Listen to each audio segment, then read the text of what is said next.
ने कहा ये बड़ी गजब बात है, असली पावर तो ये मंत्रियों के पास ही होती है। बताओ, बस खड़े होके ऐसे ऐसे हाथ हिलाने हैं और करोड़ों लोग फॉलो कर रहे हैं, करोड़ों लोग नारे लगा रहे हैं, जय हो जय हो जय हो। जिंदगी तो इनकी अच्छी है। हमारे साथ होता है ना, कभी डॉक्टर बनना है, फिर पता चलता है इंजीनियर बनना है, फिर पता चलता है कि नहीं सेवक बनना है, फिर कुछ भी में हाथ पैर मार के जब कोई पेपर नहीं सक्सेसफुल हो तो बोलते भैया भक्ति बन जाओ।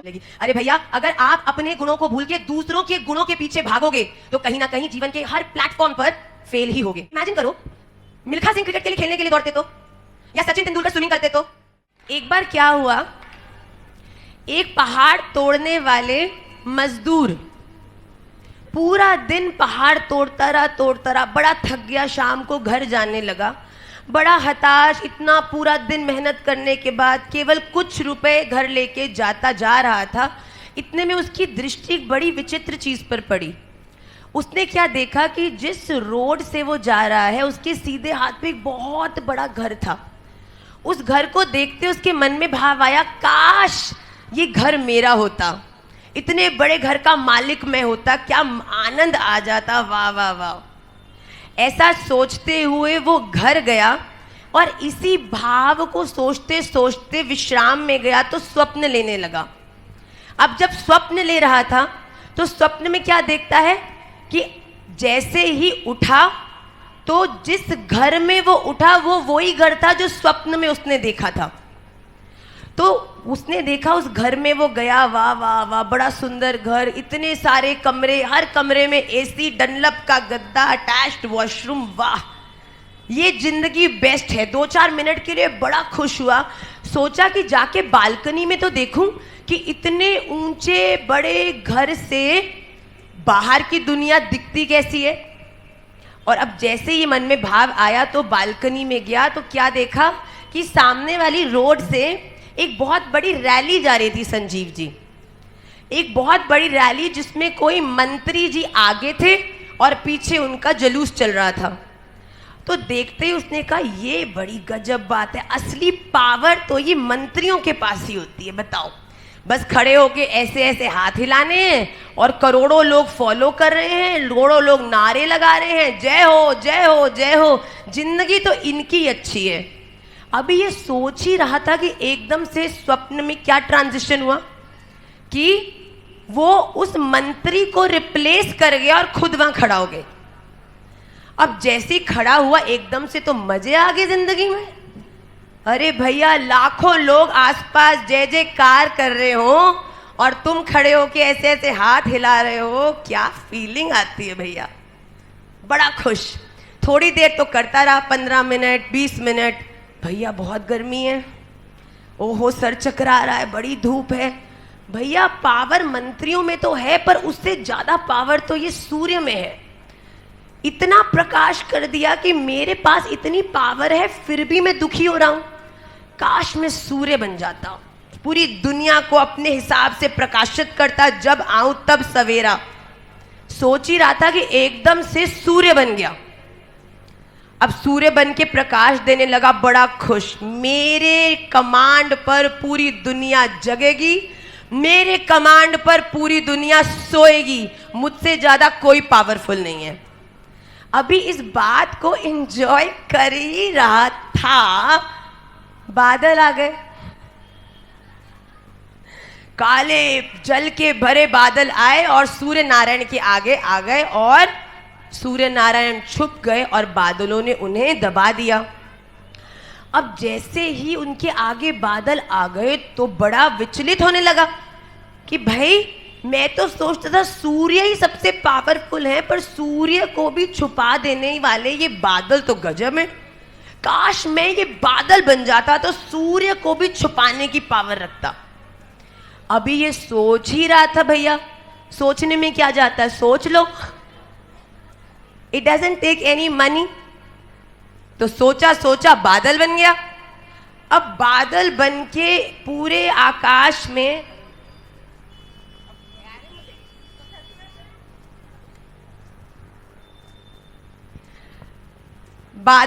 पूरे आकाश में डोल ही रहा था, घूम रहा था मजे से। इतने में बड़ी तेज आंधी आई और उस बादल को उड़ा के ले गई। अरे अरे अरे अरे, कहाँ ले जा रहे हो, कहाँ ले जा रहे हो। बादल डोलता गया, वो आगे बढ़ता गया। ये कौन है जिसमें इतनी हिम्मत है कि मुझ बादल को भी हिला रही है। अरे भैया ये तो वायु है, हवा। वायु तो बादल से भी ज्यादा शक्तिशाली है, मुझे तो वायु बनना है। टिन आबरा का डाबरा का छू, वो बन गया हवा। अब हवा बन के बिल्कुल फेदरलेस लाइट होके अभी इंजॉय कर रहा था, फ्लो कर रहा था, इतने में ही एक बड़ी सी चट्टान ने आके उसको रोक दिया। अरे भाई ये क्या है जिसने हवा को भी रोक दिया? तो ध्यान से देखा तो एक बड़ा ऊंचा पर्वत वहां पर विद्यमान था। अब पर्वत को देख के कहा, इस पर्वत में इतनी हिम्मत कि मुझ हवा को रोक दिया। तो भैया हवा से भी ज्यादा शक्तिशाली तो ये पर्वत है। पर्वत बनना है, हाँ फाइनल। हमारे साथ भी होता है ना, कभी डॉक्टर बनना है, फिर पता चलता है इंजीनियर बनना है, फिर पता चलता है कि नहीं सेवक बनना है, फिर कुछ भी में हाथ पैर मार के जब कोई पेपर नहीं सक्सेसफुल हो तो बोलते हैं भैया भक्ति बन जाओ, भक्ति कर लेते हैं। चलो कोई मतलब भक्ति भैया कोई निठल्लों का काम है। भक्ति करने वाला वही व्यक्ति सफल होता है जिसका संपूर्ण जीवन संतुलित होता है। भक्ति अगर तुम दुनिया से मुंह मोड़ के करोगे ना तो भक्ति करने में भी वो मोड़ी हुई दुनिया का ही चिंतन होगा। भैया राधा रमन आ जाए वो बड़ा दुर्लभ है। तो सोचा भाई मेरे को तो चट्टान बनना है, चट्टान बहुत जबरदस्त है, तो चट्टान बनूंगा। अब चट्टान बना ही था, अरे बोला ये क्या हो रहा है, इतना दर्द हो रहा है मुझे, क्या हो रहा है, क्या इतनी पीड़ा क्यों हो रही है, देखो तो सही हो क्या रहा है। तो चट्टान बन के देखा कि उस चट्टान, सोचा चट्टान जो सबसे शक्तिशाली है उसको भी पीड़ा देने वाला ऐसा कौन महारथी आ गया है। चट्टान को भी मारने पर जिससे चट्टान रो रही है कौन हो सकता है वो। तो देखा तो नीचे बैठा वो स्वयं टांसी हथौड़ी से उस चट्टान को टन टन टन करके तोड़ रहा था। जैसे ही उसने स्वप्न में स्वयं को चट्टान को तोड़ते देखा, उसी समय उसकी जो निद्रा थी वो टूट गई और वो जैसे ही उठ के बैठा तो देखा अरे भैया ये तो स्वप्न था, मैं तो अपने घर में अपनी शैया पर ही सो रहा हूं। उस दिन कानों को हाथ पकड़े और कहा वाह वाह वाह भगवान, आज आपने मुझे जीवन में एक बड़ी सुंदर सीख दी। हम जब तक प्रयास करते रहेंगे ना, अरे ये मुझसे इसमें आगे है मैं इसके जैसा हो जाऊं, ये मेरे से इस चीज में पीछे है तो मैं इसका मजाक उड़ा दूं, अरे भैया ये गलती करता है तो मैं इसके लिए पूरा ड्रामा क्रिएट कर दूं, अरे भैया मैं ये बन जाऊं, मैं वो बन जाऊं। आपको मैं सच्ची बात कहती हूं, इस दुनिया में अगर आप खुश रहोगे ना तो केवल उसी स्वरूप में रहोगे जिसमें राधा रमन लाल ने आपको बनाकर भेजा है। इस ब्रह्मांड का मैया, आप गलत हुए तो हमको ठीक करना, आप तो राधा रमन की ही छवि हैं हमारे लिए तो, पर इस ब्रह्मांड में ऐसा एक भी व्यक्ति नहीं है जिसको राधा रमन ने उसकी अपनी क्वालिटी ना दी हो। हर व्यक्ति, कोई नृत्य में अच्छा होगा, कोई गान में अच्छा होगा, कोई बोलने में अच्छा होगा, कोई लिखने में अच्छा होगा, कोई श्रृंगार में अच्छा होगा, कोई प्रचार में अच्छा होगा। पर भैया एक बात बताओ, अगर श्रृंगार वाला ये सोचे कि भैया श्रृंगार तो चलो ठीक है जो भी है, पर मुझे तो गाना गाना है, गाने का स्वर, गाना क्यों गाना है, क्योंकि वो गाना गाता है और उसको इतनी प्रसिद्धि मिली तो मुझे भी गाना गाना है क्योंकि मुझे लगता है गाने से जल्दी प्रसिद्धि मिलेगी। अरे भैया अगर आप अपने गुणों को भूल के दूसरों के गुणों के पीछे भागोगे तो कहीं ना कहीं जीवन के हर प्लेटफॉर्म पर फेल ही होगे। बड़ा जरूरी है अपने भीतर के उस गुण को पहचानना और उसके बाद सबसे पहले उस गुण को राधा रमन लाल के लिए सेवा में देना। अच्छा गाते हो, कोई हर्ज नहीं है, कॉन्सर्ट्स करो, कोई हर्ज नहीं है, बॉलीवुड टॉलीवुड कॉलीवुड मॉलीवुड जिसके लिए भी गाओ, पर भैया आप अपने जीवन में अपनी उस वाणी को राधा रमन लाल के भजन उनके गीतों, उनके भावों के लिए जब आप उनको समर्पित करोगे तो मैं आपको साची कहती हूं, सफलता आके आपके कदम चूमेगी भैया। राधा रमन कहते हैं, बताओ तुझे मैंने इतना अद्भुत गुण दिया और काय के लिए दिया कि तू उसे नष्ट कर दे, या अपने गुण का मर्डर करके औरों के गुणों को देख के उनसे जेलसी करके उनसे आगे नहीं। इमेजिन करो, मिल्खा सिंह क्रिकेट के लिए खेलने के लिए दौड़ते तो, या सचिन तेंदुलकर स्विमिंग करते तो, क्या आज इस प्रसिद्धि, आज इन नामों को जो हम जानते हैं, क्या ये संभव थे? भैया विचार करिए, अपने स्वयं के गुण, अपने पेड़ में पानी डालो फिर सुंदर वृक्ष निकलेगा।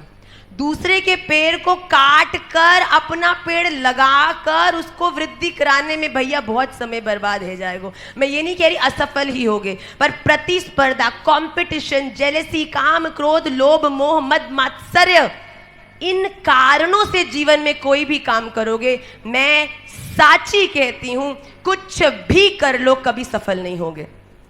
इसीलिए जैसा कि अंत तो गत्वा उस मजदूर ने रियलाइज किया कि उसकी सबसे बड़ी सामर्थ्य का जो कार्य था वो ऑलरेडी कर रहा है।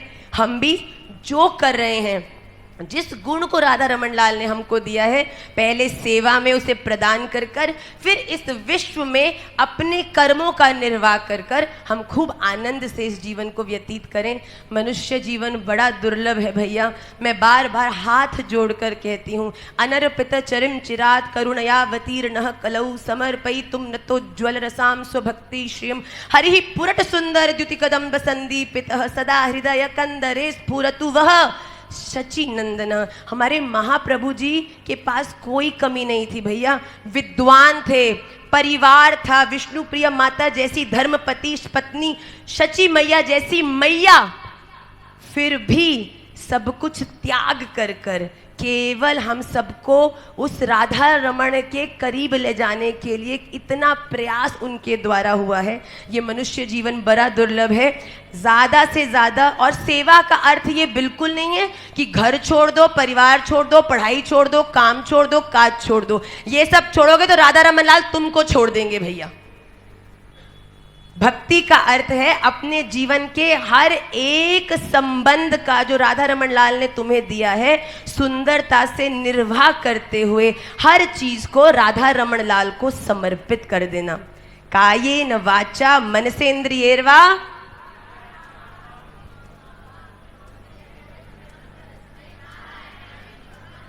दैट्स लाइक माय पाठा। ताली बजाओ।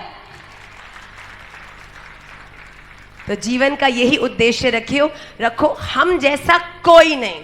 राधा रमन आपने मुझ जैसा और कोई नहीं बनाया, और क्यों नहीं बनाया उस रीजन को फाइंड कर कर मैं अपने जीवन के उस गुण को आपको समर्पित करूंगी। अगर रीटा गीता बनेगी, गीता सीता बनेगी तो हमेशा फेल होएगी।